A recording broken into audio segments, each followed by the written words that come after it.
Montreal and the Taxi Bureau say they're now looking closely at the possibility of making surveillance cameras mandatory inside taxi cabs.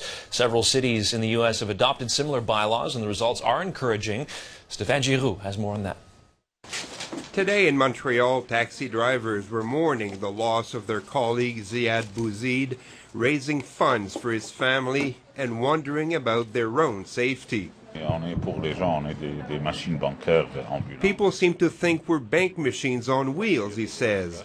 Diamond Taxi tried to address the issue 4 years ago by installing panic buttons which connect the driver directly to 911.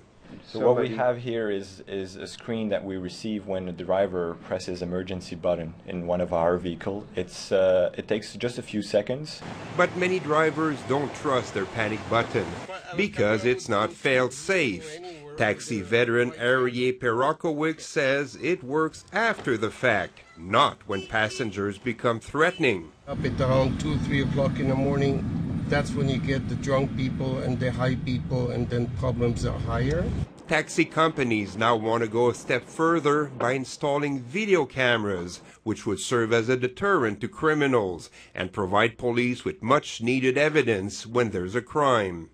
It's been years, decades since we talked about security for drivers. It's more than the time that something is done.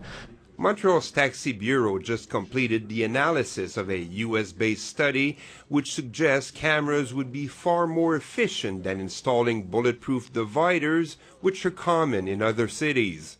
We know that in 4 cities in the US where they implemented the camera system and they said it was mandatory by bylaw, they decreased by 100% the homicide rate.